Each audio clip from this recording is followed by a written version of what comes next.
Muy buenas tardes a todos, señor presidente del Banco Central, señores miembros del directorio del Banco Central de Bolivia, queridos panelistas, concurrentes, alumnos, jóvenes, muy buenas tardes.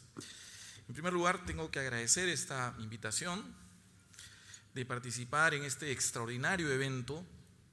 Creo que es una oportunidad para compartir experiencias y al mismo tiempo, debo decir, como mi amigo argentino, que me siento un poco nervioso porque soy el único no economista entre los panelistas.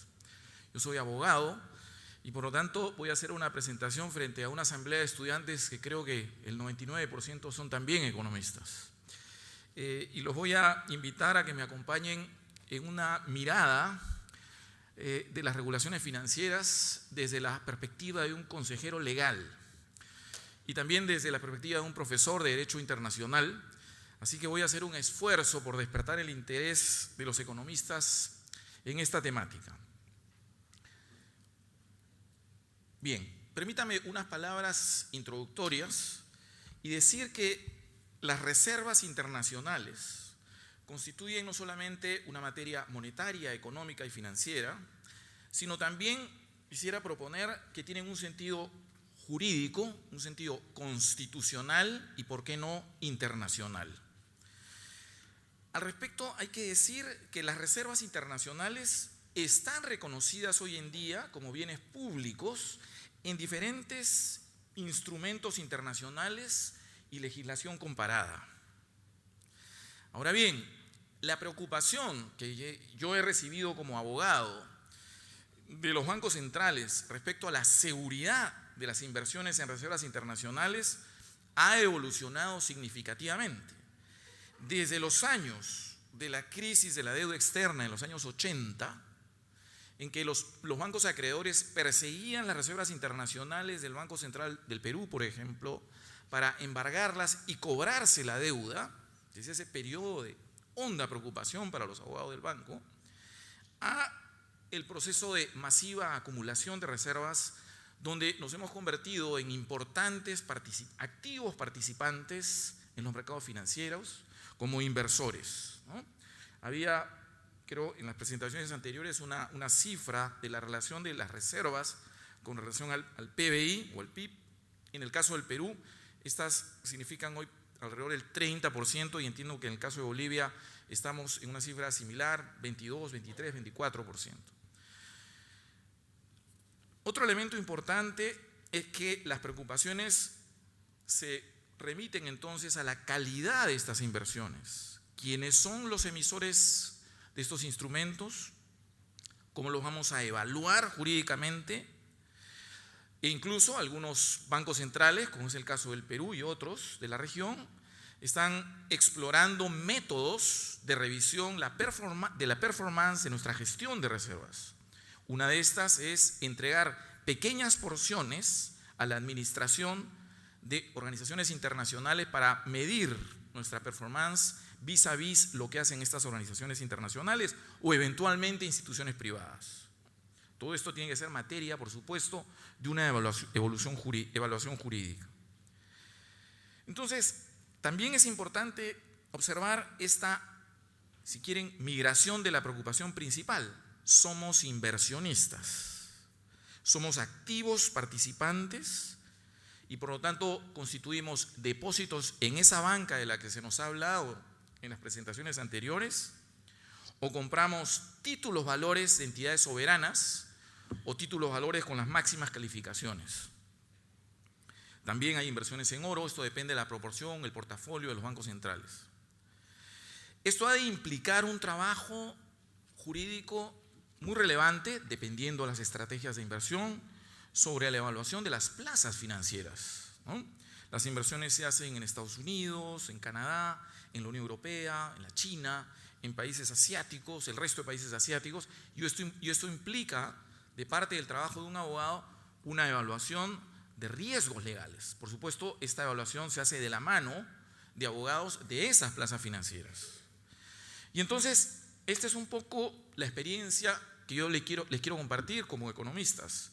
¿Cuál es la mirada de un consejo legal sobre esta nueva realidad, ¿no? Y creo que me adelanto a la conclusión de mi presentación, y es que nosotros los abogados debemos acompañar a la institución, debemos acompañar a los gestores y al mismo tiempo mirar el futuro. ¿Cuáles son los riesgos del futuro? Se nos han señalado algunos muy interesantes que hay que analizarlos desde la perspectiva legal. Para esto me propongo en los próximos 30 minutos o menos hacer una exposición básicamente en 3 partes. Me voy a permitir hacer una reflexión conceptual, si se quiere, de qué son las reservas internacionales desde el punto de vista jurídico. En segundo lugar, vamos a analizar una de las instituciones que ha jugado un rol importante en momentos de crisis, que es la inmunidad legal que tienen las reservas internacionales en los mercados financieros. Y en una tercera parte voy a hacer una mención muy rápida de las regulaciones que están apareciendo y que nosotros ya debemos evaluarlas como inversores. Esto se está volviendo cada vez más complejo. Creo que han habido suficientes explicaciones de cómo hay una creciente preocupación de la regulación financiera internacional que el inversor también debe mirar. ¿Ok? Muy bien. Entonces vamos a empezar con nuestra primera parte. ¿Qué son las reservas? ¿Qué es este fenómeno mirado desde el punto de vista jurídico? Y pido perdón por la simplificación que voy a hacer y desde el punto de vista económico. En primer lugar, creo que es importante entender la naturaleza institucional de las reservas internacionales. Hay que recordar que las reservas tienen como antecedente, esta historia que también se ha mencionado, el sistema del patrón oro. En los tiempos del patrón oro, hasta los años 30 del siglo pasado, los sistemas monetarios en realidad estaban respaldados, estaban sometidos a la convertibilidad, ¿no? Entonces, las tenencias metálicas eran la reserva del sistema monetario, eran el respaldo del sistema monetario. Hoy, ese respaldo, de una manera o de otra, lo conforman un portafolio de instrumentos, divisas internacionales, títulos soberanos, oro. Pero lo interesante desde el punto de vista jurídico es que, por ser reservas internacionales, estas tenencias están constituidas en el exterior, en otras jurisdicciones, en otros mundos jurídicos. Y claro, también se ha explicado de cómo se conforman las reservas internacionales, de dónde obtiene estas reservas el Banco Central. Y bueno, son las compras directas que hace el banco de moneda extranjera, de divisas, el encaje del sistema financiero, depósitos del Tesoro o depósitos de otras entidades. Y entonces, desde el punto de vista institucional, diremos que el Banco Central ejerce, en principio, la mayoría de bancos centrales ejercen el título, tiene la titularidad de estos activos, tiene la misión de custodiarlos y también administrarlos, es decir, invertirlos, ¿no?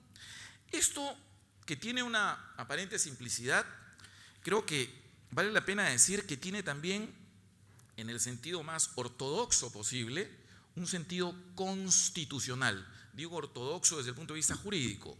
Es decir, es interesante constatar que las constituciones modernas tienen hoy una referencia directa a las reservas internacionales. Están consagradas en la Constitución de Bolivia, lo están en la Constitución del Perú, y pongo el ejemplo de los tratados, el Tratado de Funcionamiento de la Unión Europea. Las reservas oficiales están consagradas en los tratados comunitarios que, saben ustedes, tienen una preeminencia sobre el derecho local. Entonces estamos frente a un fenómeno institucional, un fenómeno constitucional. ¿Por qué será? Precisamente por la importancia que tiene en la organización de la vida colectiva. Ahora, no solo eso, vamos a encontrar que hay un reconocimiento desde el punto de vista del derecho internacional. Es decir, existen instrumentos internacionales, tratados, que reconocen también un valor, una realidad jurídica internacional de las reservas internacionales. Si nosotros miramos el tratado constitutivo del Fondo Monetario Internacional, del que somos parte, hay diversas referencias a la función monetaria, por supuesto, evidentemente. Vean ustedes cómo en la sección tercera, al final, el párrafo del final, se dice que el acceso a las facilidades financieras del Fondo Monetario Internacional se encuentra relacionado con problemas de balance de pagos y la evolución de las reservas internacionales. Tenemos entonces en un instrumento universal, como es el Tratado del Fondo Monetario, que forma parte de Naciones Unidas, una referencia también a este fenómeno económico.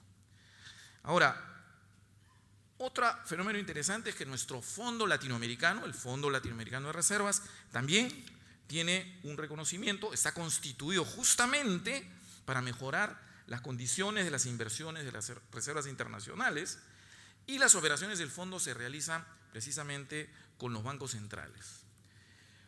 Otro reconocimiento internacional, y estamos hablando de derecho internacional público puro y duro, es decir, de tratados, es un proyecto de convención de Naciones Unidas en el cual se reconoce la inmunidad de las reservas internacionales. Esto tiene un lenguaje jurídico un poquito complicado, pero lo que quiere decir es que las reservas, los bienes de los bancos centrales, no van a ser considerados como bienes comerciales y por lo tanto no van a ser exonerados del beneficio de la inmunidad. Yo aquí quiero adelantar una paradoja interesante. Las reservas internacionales se invierten en los mercados financieros, es decir, son inversiones comerciales, son inversiones privadas. Es un poder público que está yendo a una entidad privada a hacer una inversión. Pues esas inversiones, de acuerdo a este proyecto de convención, y van a ver ustedes que de acuerdo a numerosa legislación local, a pesar de ser inversiones comerciales, gozan de una protección, gozan de una inmunidad. Voy a llevarlos por un segundo a una reflexión, a unas ciertas categorías jurídicas, y es que los estados pueden realizar actos soberanos, actos de imperio, por ejemplo, la imposición, el establecimiento de impuestos, o pueden realizar actos comerciales.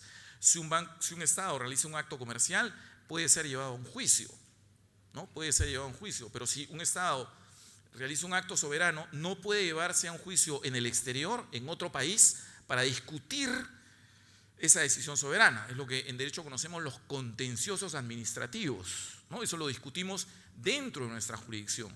Pero si se trata de un acto comercial, el incumplimiento de una obligación comercial sí puede ser discutido en el extranjero.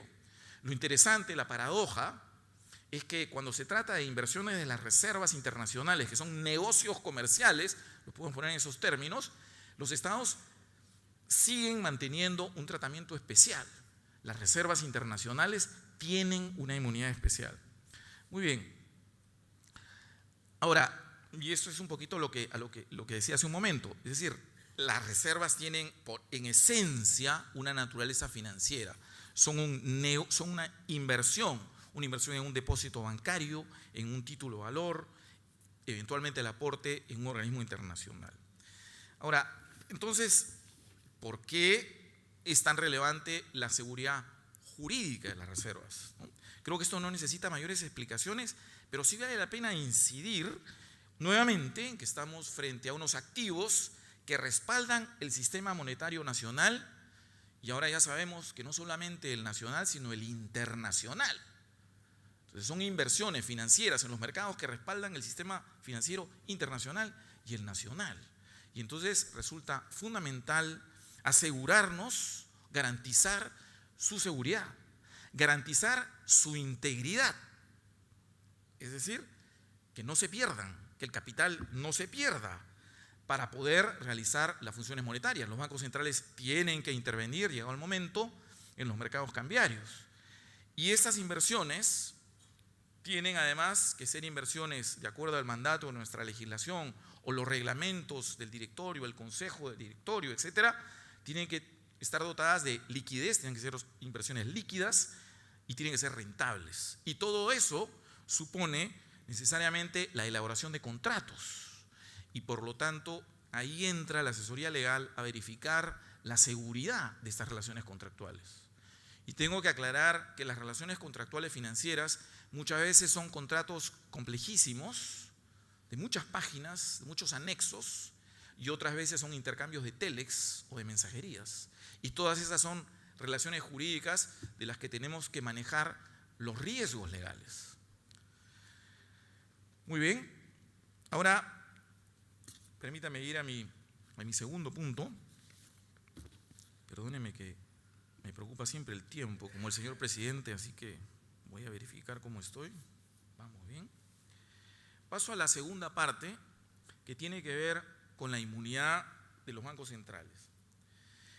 Decía al comienzo que es una institución que protege a los bancos centrales dentro de una categoría conocida en el derecho internacional. Y van a ver ustedes, normalmente existen 3 tipos de inmunidades. Ahí las coloco. La inmunidad de jurisdicción, esto significa que no es posible llevar a juicio a un Estado o a un banco central en el exterior, es decir, una jurisdicción externa. Un juez norteamericano no puede llevar al Estado boliviano a una discusión, o no puede llevar al Banco Central Boliviano a una discusión judicial. No es posible demandarlo. Lo estoy diciendo en términos teóricos, después voy a explicar en qué circunstancias esto es posible. Pero la inmunidad de jurisdicción significa que no me pueden llevar ante un juez. La segunda inmunidad es la inmunidad contra embargos preventivos. Es decir, un acreedor va a un juez americano o un juez francés y sin avisarle al deudor le pide que embargue los activos. Tiene que convencerlo que hay una urgencia, que hay una necesidad, y por lo tanto, antes de emitir una sentencia, de iniciarse el juicio incluso, se obtiene una orden de bloqueo, una orden de embargo sobre estos activos. Ese es el embargo pre-sentencia. Y la otra inmunidad es la inmunidad contra la ejecución post-sentencia. Es decir, una vez concluido un proceso judicial, el acreedor puede llevar la sentencia y ejecutar un activo. Entonces, en ese mundo de 3 tipos de inmunidades, debemos ver lo que ocurre con los negocios del Banco Central. Y voy a llevarlos a la paradoja que les indicaba hace un momento. Los bancos centrales invertimos comercialmente, financieramente en estos instrumentos privados, y nos interesa que esos contratos sean ejecutables y eventualmente podamos nosotros exigir su cumplimiento ante los jueces. En consecuencia, cuando decimos que hacemos una inversión en Francia o en Estados Unidos y a ese contrato lo sometemos a los jueces norteamericanos o americanos, porque como estamos haciendo un depósito de inversión y si el banco incumple al momento de devolver mi depósito, yo puedo recurrir a la vía judicial. Y entonces, en ese caso, en ese contrato, estoy renunciando a mi beneficio de la inmunidad de jurisdicción, porque voy a preservar la capacidad del Banco Central de ir a un juez. Ahora, lo que sí resulta vital es preservar esta posibilidad contra los embargos preventivos, ¿no? Es decir, que no sea posible que me sorprendan, yo estoy realizando inversiones y de pronto el Estado peruano tiene una demanda de indemnización de alguien en una corte arbitral y efectivamente ese acreedor de la corte arbitral no podría embargar las cuentas del Estado, del Banco Central, y por tanto me interesa muchísimo preservar los embargos preventivos. Y finalmente, la ejecución de sentencia, es decir, si pierdo un proceso judicial, evidentemente el acreedor va a buscar ejecutar los activos internacionales. Claro, todo esto tiene sentido, sobre todo, digamos, la de jurisdicción y la de possentencia, en mi relación bilateral con un acreedor, con una contraparte del Banco Central. Pero lo que resulta fundamental es que toda esta protección sirva respecto de terceros. Es decir, yo hago una inversión como Banco Central en el Banco de Nueva York, tengo con él esta relación y no puede venir un tercero y obtener la ejecución de ese activo por una obligación distinta a la relación bilateral. Ese es el sentido de las inmunidades. Espero haber sido comprendido. En todo caso, me someto a las preguntas. Ahora, lo interesante es que las inmunidades se encuentran reconocidas en la legislación. Miren ustedes, ahí tienen la Ley de Inmunidades Soberanas de los Estados Unidos. Esta es una ley adoptada en el año 1976. Tienen abajo la traducción, que es: la propiedad de un Estado será inmune contra embargos y ejecuciones si la propiedad es del Banco Central o la autoridad monetaria mantenida por su propia cuenta. Entonces, tenemos, decíamos, una Convención de Naciones Unidas, que es una convención que todavía está en proceso de aprobación, pero ya tenemos desde el año 1976 en Estados Unidos una protección de inmunidad en favor de los bancos centrales. Este modelo se ha repetido en otros países, muchos países, ¿no? Ahí tienen a Suiza, Inglaterra, Canadá, España, Francia, Bélgica, Singapur, Japón, China. Claro, uno se pregunta por qué la inmunidad desde el punto de vista de los países receptores de esta inversión. Porque, ojo, en el Banco Central de Bolivia, yo he podido ver, para mi gran satisfacción, que existe en la ley orgánica una declaración de la imposibilidad de embargar los activos del Banco Central de Bolivia, en Bolivia, por supuesto. Esta legislación, Estados Unidos y la de estos países, se refiere a los bancos centrales extranjeros, porque estos son centros financieros que les interesa, a propósito de la reflexión de nuestro amigo argentino, les interesa recibir las reservas internacionales de todo el mundo y quieren ofrecerles esta seguridad, que van a tener una protección contra embargos preventivos, fundamentalmente, y por supuesto las otras, ¿no? Existen otros países, como Alemania, Holanda, Luxemburgo, donde no hay un reconocimiento legislativo, pero sí un reconocimiento jurisprudencial explícito o posible, ¿no?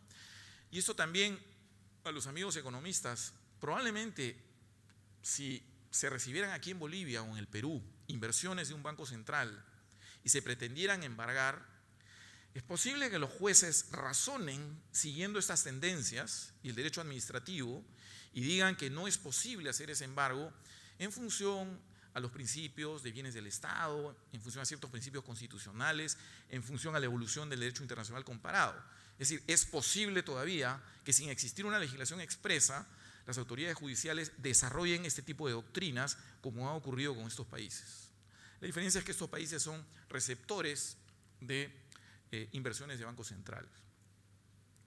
Muy bien, este fenómeno también lo vamos a encontrar, aunque antes de mirar las organizaciones internacionales, quiero decir que suele ocurrir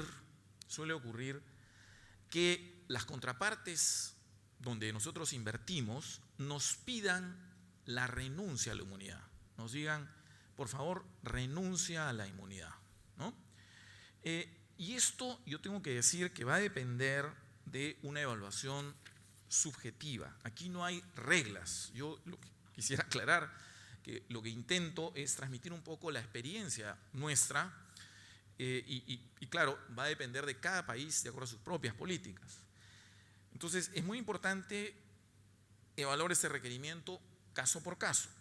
Entonces, puede ocurrir que quien pida la renuncia a la inmunidad sea el banco con el que vamos a hacer una operación, pero la operación tiene tal sofisticación, por ejemplo, una operación securities lending o préstamos de valores, donde puede ocurrir que yo termine pidiendo préstamo, endeudándome con la contraparte, es decir, que la contraparte pueda ser mi acreedora, ¿no? Y entonces, naturalmente, el acreedor que está haciendo negocio conmigo quiere tener, en principio, la seguridad de que si incumplo, me va a poder llevar a un procedimiento judicial, ¿no? Me va a poder llevar a un procedimiento judicial. Lo interesante, por ejemplo, en Estados Unidos no es posible renunciar al embargo preventivo, pero sí es posible renunciar, obviamente, a la inmunidad de jurisdicción o a la inmunidad post-sentencia. Resultaría muy difícil que nosotros le prestemos dinero a alguien y ese deudor nuestro nos diga, bueno, muy bien, yo te puedo prestar, pero te recuerdo que yo tengo una inmunidad y nunca me vas a poder cobrar judicialmente. Esa es la dificultad, digamos. En todo caso, ese es un elemento de negociación, ¿correcto? Puede ser un elemento de negociación. Ahora, que tiene su justificación cuando la contraparte tiene una posición acreedora. Menor justificación la tendría si nosotros somos depositantes, es decir, somos la parte que va a hacer la inversión, ¿correcto? Muy bien, ese es el ejemplo que acabo de poner sobre securities lending. Ahora, es importante remarcar que la inmunidad, digamos, en primer orden debe ser una protección frente a terceros. Es decir, lo que yo invierta en este banco no pueda ser recogido a través de un embargo preventivo por nadie, sino eventualmente en mi relación puramente contractual, si yo le debo una comisión al banco, etc. Pero no puede venir un lado arbitral desde el exterior y atacar la inversión de las reservas. Justamente eso es lo que permite esta legislación. Pueden presentarse otro tipo de situaciones. Ya me referí cuando nosotros actuamos como acreedores, digamos, no se justificaría la renuncia. Otro elemento importante es que en algunos países, como por ejemplo Francia y Bélgica, las cláusulas arbitrales, someterse a un arbitraje internacional, puede significar una renuncia a la inmunidad de ejecución. Bien, esta protección de las inmunidades no solamente está reconocida en la legislación de los países, de los mercados financieros, sino también en algunas organizaciones internacionales. Entonces, tienen ustedes, ya se mencionó el Banco de Pagos Internacionales o el Bank for International Settlements, que tiene justamente una cláusula. Si la leemos vamos a ver un poco el paso de la historia, porque dice: el banco, este organismo internacional, su propiedad y activos y todos los depósitos y otros fondos que le sean confiados, es decir, cuando los bancos centrales depositamos en este banco, serán inmunes en tiempos de paz y en tiempos de guerra contra cualquier medida como una expropiación, requisición, embargo, etc. Y este es un tratado de 1930. Ya se imaginan, estamos en la entreguerras, donde justamente los países europeos crean esta institución para proteger los activos de los bancos centrales. Esto tiene una historia compleja que en algún momento podremos conversar, pero digamos ahí tienen otra vez otro reconocimiento internacional. Lo tenemos, por supuesto, en nuestro fondo latinoamericano, ya hicimos mención, el FLAR tiene también un artículo en el que se señala que existe inmunidad de sus propiedades y demás activos y todos los depósitos y otros recursos confiados al fondo. Es decir, depósitos en el FLAR gozan de esta inmunidad. Bien, yo les decía que la inmunidad es un mecanismo de protección muy útil en tiempos de guerra, en tiempos de crisis de deuda, en tiempos de cobro de acreedores externos. Voy a presentar dos casos que ilustran la problemática de la inmunidad y la problemática de la deuda. Uno de ellos es un caso peruano. Esto ocurrió en el año 1985, en el que el RIX National Bank, que era un banco en el que nosotros hicimos una inversión de reservas, hicimos un depósito, ese banco decidió cobrarse deuda del gobierno vencida y no pagada con la inversión del Banco Central. Entendió que era posible cobrarse con los activos de las reservas internacionales. Esto, por supuesto, no iré a una justificación, pero alguna explicación en ciertos documentos. Pero lo interesante es que nosotros fuimos a un proceso judicial, reclamamos este acto de cómo es posible que exista inmunidad contra embargos preventivos y un banco pueda simplemente compensar, ¿no? Y quiero recordar también una institución del derecho civil, que es la compensación. Ustedes saben que cuando uno es acreedor y deudor al mismo tiempo de otra contraparte, uno tiene el derecho a hacer una compensación. Es decir, siempre que tengamos obligaciones recíprocas líquidas, vencidas y no pagadas, es posible hacer una compensación. Entonces este banco entendió que eso estaba ocurriendo, nos tenía que devolver el depósito y él al mismo tiempo era acreedor de una deuda vencida, pero del gobierno, y compensó. Entonces lo interesante es que la decisión judicial lamentablemente no nos dio la razón, porque el Banco Central no podía disociarse de las obligaciones del gobierno en ese caso particular. Y luego el juez hizo un análisis filosófico, jurídico interesante, porque dijo, una cosa es la inmunidad, que es una protección por el comportamiento de las autoridades judiciales, y otra cosa es la compensación, que es un remedio contractual. Es una disquisición jurídica que podríamos escribir una tesis al respecto, pero al fin y al cabo, lo increíble es que lo que le está prohibido a los jueces, es decir, no pueden embargar preventivamente, le estaría siendo permitido a un banco acreedor con su sola decisión. Entonces, esto nosotros lo apelamos, lo cuestionamos por estos mismos argumentos, porque justamente dijimos, miren, aquí hay dos personas jurídicas distintas, no hay reciprocidad, por tanto, no es posible que se le pueda permitir a los bancos lo que le está prohibido a los jueces. Incluso tuvimos una experiencia muy simpática, yo era un joven abogado en esa época, hicimos un amicus curiae, que es una participación de amigos de la Corte, y lo que hicimos fue invitar a un grupo de bancos centrales para que aboguen sobre nuestra posición. Al final, lamentablemente, esto suele ocurrir a los abogados. Esta apelación fue retirada porque el Perú cerró la renegociación de la deuda del Brady y se llegó a una transacción con estos bancos, y al final el Banco Central tomó la posición de este banco en la refinanciación de la deuda, y no logramos sacar del sistema judicial norteamericano una norma que impidiese este tipo de operaciones. ¿Ok? Ahora, aquí hay una cuestión operativa también para compartir con ustedes. Después de esta experiencia, nosotros quedamos un poquito golpeados, ¿no? Porque dijimos, a ver, el Perú en los años 80 y inicios de los 90 todavía tenía deuda vencida y no pagada y estaba en un proceso de refinanciación. Y había el riesgo que se repitieran este tipo de actos de la banca. Y entonces produjimos un documento que, por favor, no lo estoy recomendando ni estoy haciendo una propaganda, simplemente estoy transmitiendo esta experiencia, que fue la renuncia al derecho de compensación. Es decir, a todos los bancos en los que hacíamos inversiones les pedíamos que nos firmen ese documento en inglés, que no significa más que decirles: yo, banco receptor de las reservas, renuncio a la posibilidad de hacer una compensación de deudas del gobierno con estas inversiones del Banco Central.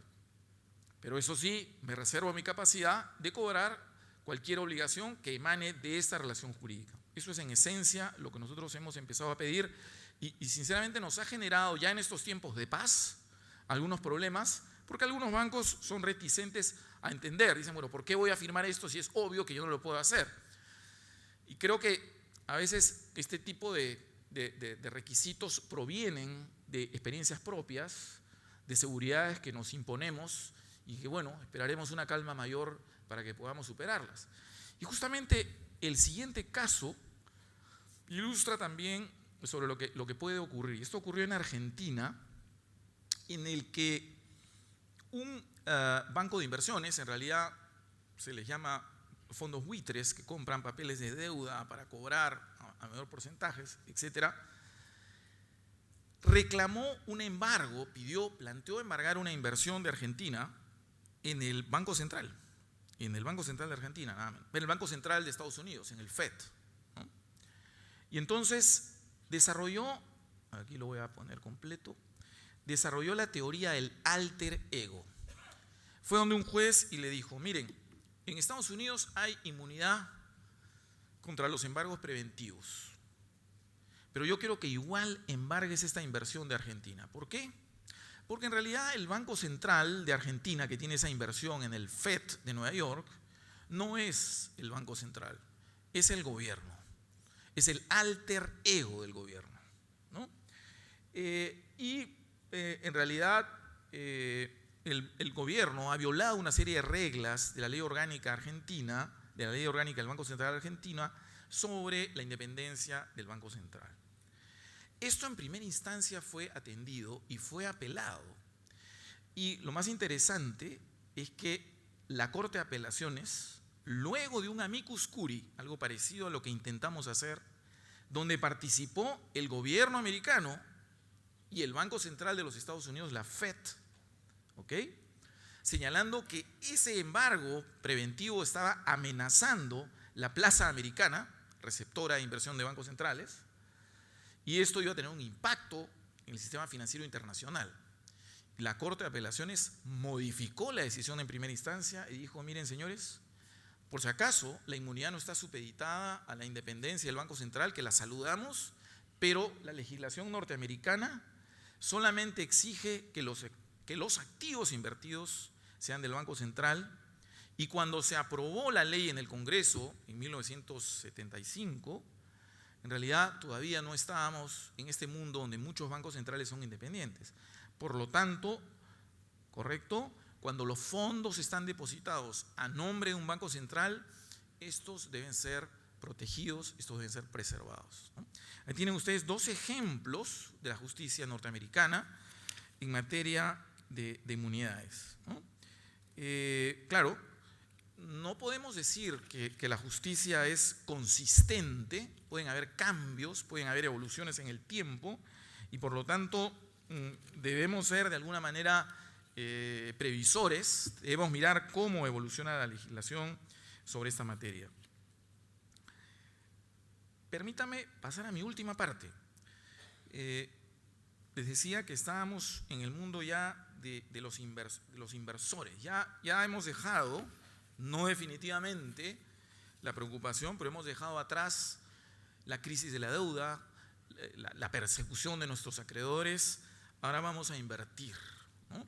Se han producido estos cambios, han sido muy bien explicados. Realmente agradezco las presentaciones anteriores que me han puesto al día en una serie de instituciones. Basilea I, Basilea II, Basilea III, la crisis del sistema financiero internacional, y se han producido una serie de respuestas regulatorias en esos mercados. Y voy a señalar algunas con un propósito, si me permiten, reflexivo. Esta es una que a mí me interesa muchísimo, que tiene que ver con los riesgos sistémicos a los que se hacía referencia.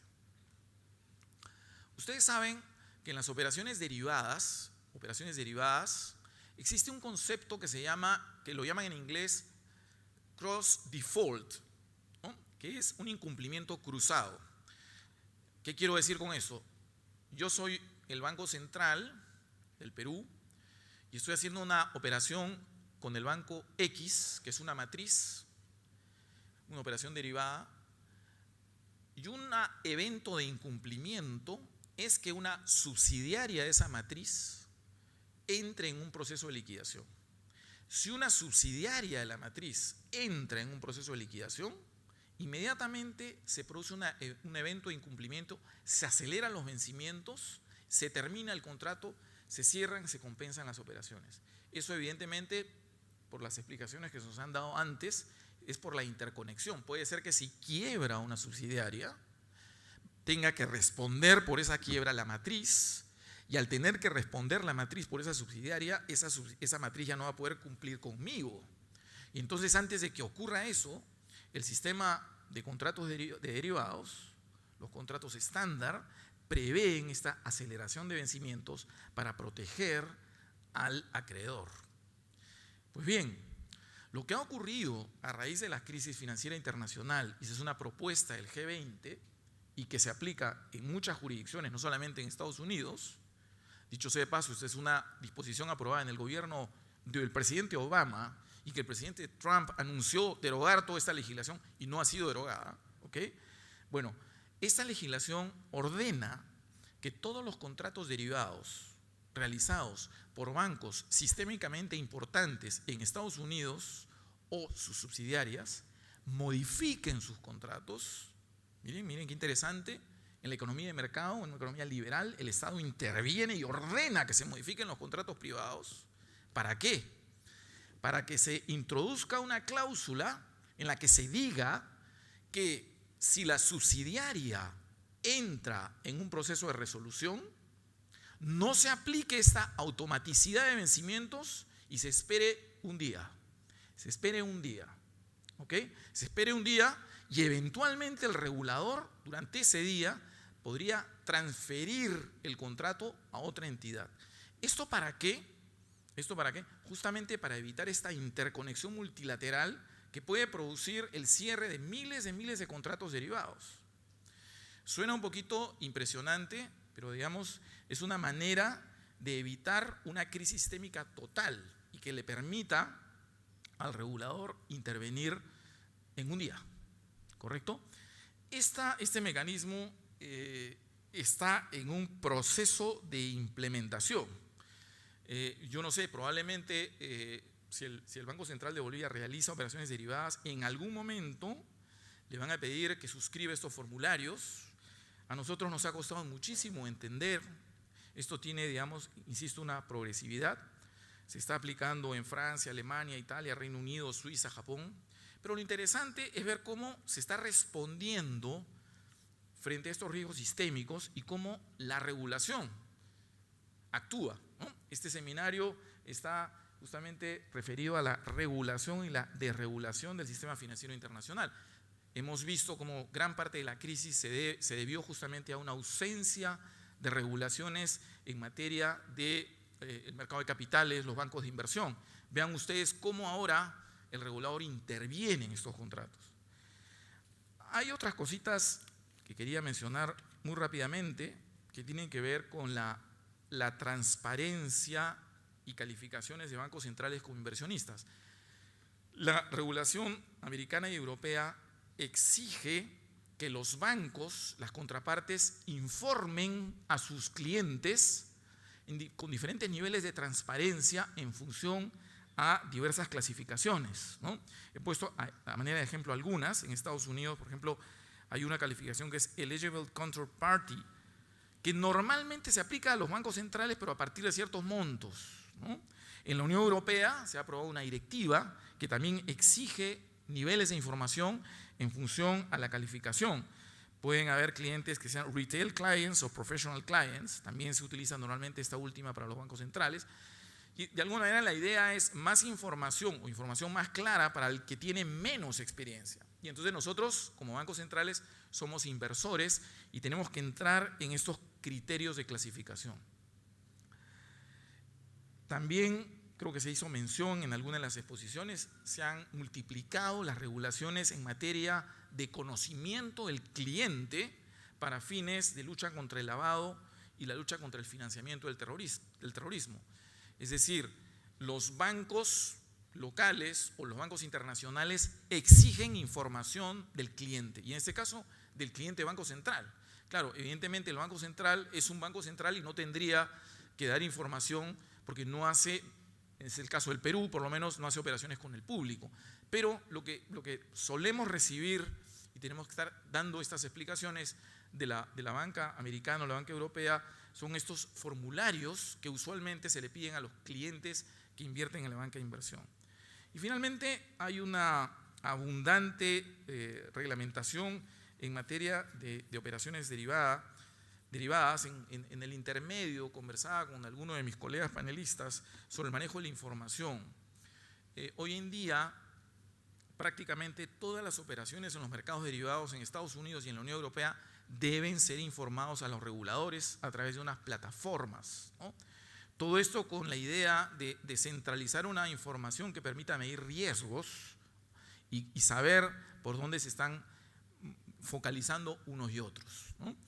Este es un poco el nuevo mundo en que estamos los abogados, tratando de entender esta masa de nueva regulación y, por supuesto, sin dejar de olvidar esos recursos máximos que tenemos, las inmunidades, para utilizarlos cuando sea necesario, de manera inteligente.